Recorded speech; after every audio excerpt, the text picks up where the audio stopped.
Дараагийн мэдээг танилцуулъя. Египтийн булшин дээр ажиллаж байсан археологчдын зүгээс Грекийн эртний уран зохиолын гол дурсгал болох Илиадын шүлгийг булшнаас олсон гэсэн ийм мэдээллийг олон нийтэд хүргэж байна. За энэ нь бол эртний Грекийн яруу найрагч Хомерын алдарт Илиадын шүлэг байсан байна.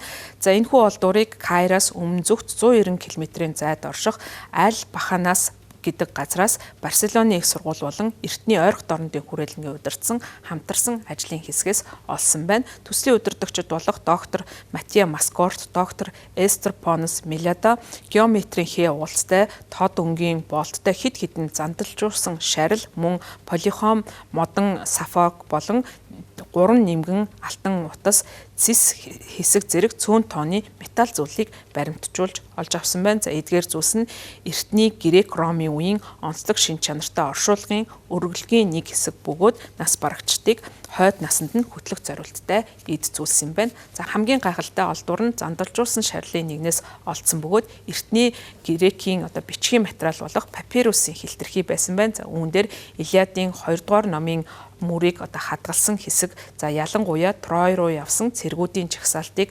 агуулсан урт хэсэг болох хөлөг онгоцны каталог багтсан байсан. За уг папирусыг эртний Грекийн бичвэрүүдийн хамгийн чухал газруудын нэг болох Оскийн хуунуусаас түгээмэл байдаг ч гэсэн занданшуулсан шарил дотор энэ удаа олдож байгаа нь тун ховор тохиолдол болж байгаа юм байна. За уг олдвор нь утга зохиолын болон түүхийн хувьд дахин давтаршгүй олдвор болж байгаа. За мэрэгчлэнүүд уг хилтерхийг мумигийн буудал эсвэл цайрцаг савнд нь дахин ашигласан материал байх магадaltaй гэж үзэж байгаа. За эртний үед бол хаягдсан бичвэрийг бэлэгдлийн утгаар нь байрлуулахын оронд оршуулгын бэлтгэл ажил дахин ашигладаг байсан гэдгийг ийм нийтлэг практик байдаг учраас энэхүү тайлбарлаж байгаа юм байна. За Египтийн эрх баригчид энэхүү хэсэг нь Аль Мена мужийн аль хэдийн баялаг археологийн дурсгалыг баяжуулж байгааг тэмдэглэсэн.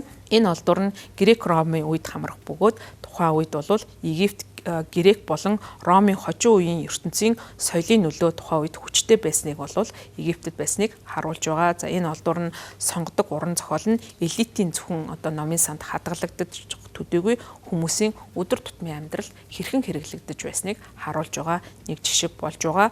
Эртний эд үйлгийн дээд зөвлөлийн ерхий нарийн бичгийн дарга Хешам Аль Хаси уг газар нь Грек-Ромын үеийн Аль Басаганы оршуулгын зан үйлийн талаар шин шижүүр өгч байгааг онцолсон албаны хүмүүс энэхүү олдвор нь Аль Минья бүс нутгийн археологийн бүртгэлийг өргөжүүлэхийн зэрэгцээ Потелима болон эртний эзэнт гүрний газар дундын тэнгисийн ертөнцийн бичмэл мөрийг илрүүлэх гол газар гэдгийг нэр хүндийг өргөж байгаа чухал олдвор гэдгийг онцолж байгаа. За Илиадын туйлын хувьд 10 гаруй жил үргэлжилсэн Троийн дайны сүүлийн жилд болсон 51 өдрийн үйл явдлыг тусгасан байдгийн байна. За нийтдээ 24 дуулал 1500 15,000.